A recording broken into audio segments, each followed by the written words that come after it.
Hello guys, welcome back to our channel. Episode ആരംഭിക്കുമ്പോൾ കാണിക്കുന്നത് ധനുഷിനെയാണ്. ധനുഷിനെ അവന്തിക വിളിച്ച് നടന്ന കാര്യങ്ങളെല്ലാം പറയുകയാണ്. ഇതിന് പ്രതിവിധിയായി ഒന്ന് മാത്രമേ ഉള്ളൂ അവന്തികെ. എത്രയും പെട്ടെന്ന് ആ ശിവരാമനെ കണ്ടെത്തണം. എന്നിട്ട് കുഞ്ഞിനെ കൊടുത്ത് ശിവരാമനെയും കുഞ്ഞിനെയും അങ്ങ് തീർത്ത് കളഞ്ഞേക്കണം. അല്ലാതെ മറ്റൊരു വഴിയുമില്ലെന്ന് പറഞ്ഞുകൊണ്ട് ധനുഷ് കോള് കട്ട് ചെയ്യുകയാണ്. തുടർന്ന് അവന്തിക മാഷിനെ വിളിക്കുകയാണ്. അതെ, ഇവിടെ നടക്കുന്ന കാര്യങ്ങൾ വല്ലതും നിങ്ങൾ അറിയുന്നുണ്ടോ? നിങ്ങളുടെ ആതിരയുടെ കുഞ്ഞിനൊപ്പം ഏതോ ഒരു ഭിക്ഷക്കാരൻ്റെ കുഞ്ഞിനെ കൊണ്ട് വളർത്തുകയാണ് അർച്ചന. ഞങ്ങൾ ചോദിച്ചപ്പോൾ ഇവിടുത്തെ ശിവരാമൻ്റെ കുഞ്ഞാണിതെന്നൊക്കെയാണ് പറയുന്നത്. നിങ്ങൾ തന്നെ ആലോചിച്ച് നോക്ക്, ഇതൊക്കെ ശരിയാണോ എന്ന് പറഞ്ഞുകൊണ്ട് അവന്തിക കോൾ കട്ട് ചെയ്യുന്നു. പിന്നീട് കാണിക്കുന്നത് അനൂപും കമലയും കൂടി നെല്ലിശ്ശേരിയിലേക്ക് വന്നിരിക്കുന്നതാണ്.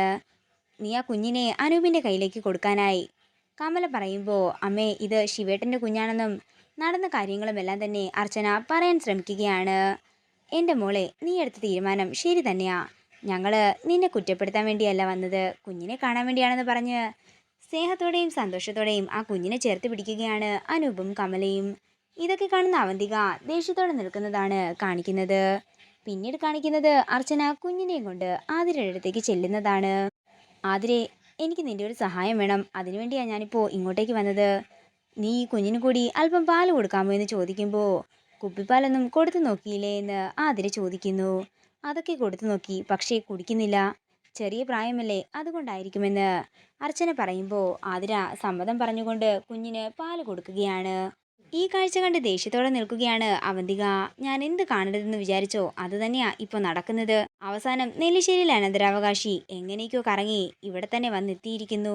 എന്താണെങ്കിലും ഇത് എത്രയും പെട്ടെന്ന് തന്നെ അവസാനിപ്പിക്കണമെന്ന് അവന്തിക ദേഷ്യത്തോടെ മനസ്സിൽ പറയുന്നു. തുടർന്ന് ആതിര ചോദിക്കുകയാണ്, അല്ല ചേച്ചി, എല്ലാവരുടെ മുമ്പിൽ ഒരു ആവശ്യത്തോടെ പറഞ്ഞതാണോ, അതോ ശരിക്കും ചേച്ചി കുഞ്ഞിനെ വളർത്താൻ പോവുകയാണോ?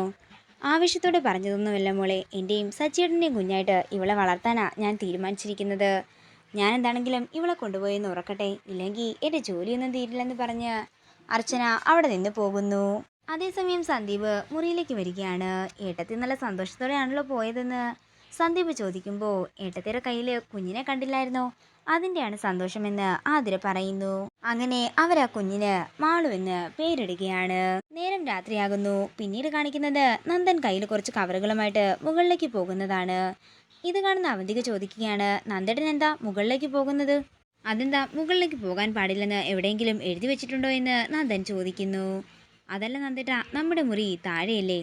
അത് പിന്നെ ഞാൻ സച്ചിയുടെ കുഞ്ഞിനെ കാണാനായി പോവുകയാണ്.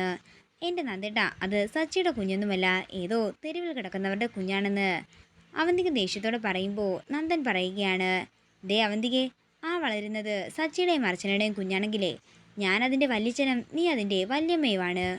അർച്ചന പ്രസവിക്കില്ലെന്ന് നമുക്കെല്ലാവർക്കും അറിയാവുന്നതല്ലേ എന്ന് അവന്തിക പറയുമ്പോൾ നന്ദൻ പറയുകയാണ്, നിനക്ക് പ്രസവിക്കാൻ വലിയ കുഴപ്പമൊന്നുമില്ലല്ലോ. ഞാൻ നിന്നെ കെട്ടിക്കൊണ്ട് ഇങ്ങോട്ടേക്ക് വന്നിട്ട് കൊല്ലങ്ങളും കുറേ ആയില്ലേ, ഇതുവരെ നിനക്ക് പ്രസവിക്കാൻ സാധിച്ചിട്ടില്ലല്ലോ. അതുകൊണ്ട് നീ അതിനെപ്പറ്റിയൊന്നും പറയേണ്ട ഒരു കാര്യവുമില്ല. ഇനി എന്താണെങ്കിലും ഞാനിപ്പോൾ സച്ചിയുടെ അടുത്തേക്ക് പോകുന്നില്ല. നീയും പിന്നാലെ വരുമെന്ന് എനിക്ക് നന്നായി തന്നെ അറിയാം. പിന്നെ അവിടെ വെച്ച് ഞാൻ നിന്നെ തല്ലേണ്ടി വരും എന്ന് പറഞ്ഞ് ദേഷ്യത്തോടെ നന്ദൻ മുറിയിലേക്ക് പോകുന്നു. നേരം പുലർച്ചെയാകുന്നു. പിന്നീട് കാണിക്കുന്നത് കുഞ്ഞിനെ കളിപ്പിച്ചുകൊണ്ടിരിക്കുന്ന അർച്ചനയാണ്. അതേസമയം അനഘ അങ്ങോട്ടേക്ക് വരികയും കുഞ്ഞിനെ കയ്യിലെടുത്ത് കൊഞ്ചിക്കുകയും ചെയ്യുന്നു. അപ്പോൾ തന്നെയാണ് അങ്ങോട്ടേക്ക് സ്നേഹയും വരുന്നത്. സ്നേഹയോട് കുഞ്ഞിനെ എടുക്കുന്നില്ല എന്ന് അനഘ ചോദിക്കുമ്പോൾ, അങ്ങനെ കണ്ട ഡ്രൈവറുടെ കുഞ്ഞിനെയൊന്നും സച്ചിയുടെ കുഞ്ഞായിട്ട് എനിക്ക് കാണാൻ പറ്റില്ലെന്ന് പറഞ്ഞ് അർച്ചനയെ അപമാനിക്കുകയാണ് സ്നേഹ. ഇത് കേട്ടുകൊണ്ട് സേതു അങ്ങോട്ടേക്ക് വരികയാണ്. ഇന്ന് നീ പറഞ്ഞത് പറഞ്ഞു, ഇനി മേലാൽ ഇങ്ങനെ എന്തെങ്കിലും വർത്തമാനം നിന്റെ വായിൽ നിന്ന് വീണാലേ നിന്നെ ശരിയാക്കുന്നത് ഞാൻ തന്നെയായിരിക്കുമെന്ന് സേതു ദേഷ്യത്തോടെ പറയുന്നു. ഇത് കേൾക്കുന്ന സ്നേഹ അവിടെ നിന്ന് പോകാനൊരുങ്ങുമ്പോൾ സച്ചി അങ്ങോട്ടേക്ക് വരികയാണ്. മനസ്സുകൊണ്ട് ഞങ്ങൾ തന്നെയാ ഇപ്പോൾ ആ കുഞ്ഞിൻ്റെ മാതാപിതാക്കള്. അതുകൊണ്ട് ഇനി മേലിൽ എൻ്റെ അർച്ചനയെ കുത്തിനോവിക്കുന്ന തരത്തിൽ എന്തെങ്കിലും നീ പറഞ്ഞാലുണ്ടല്ലോ, നീ എൻ്റെ അമ്മയുടെ വയറ്റിൽ പിറന്നതാണെന്ന് ഞാൻ അങ്ങ് മറക്കും. അതിൻ്റെ ഒന്നും ആവശ്യം വരില്ലടാ സച്ചി. അവളെ കരണം പുകയ്ക്കുന്നത് ഞാൻ തന്നെ ആയിരിക്കുമെന്ന് സേതുവും പറയുമ്പോൾ ഇതെല്ലാം കേട്ട് ദേഷ്യത്തോടെ നിൽക്കുകയാണ് സ്നേഹ. ഇതോടുകൂടി ഇന്നത്തെ എപ്പിസോഡ് ഇവിടെ തീരുകയാണ്. വീഡിയോ ഇഷ്ടമായെങ്കിൽ മറക്കാതെ ലൈക്ക് ചെയ്യുക, ഷെയർ ചെയ്യുക, കമൻറ്റ് ചെയ്യുക. കൂടുതൽ സീരിയൽ അപ്ഡേറ്റ്സിനായി മറക്കാതെ സബ്സ്ക്രൈബ് ചെയ്യുക.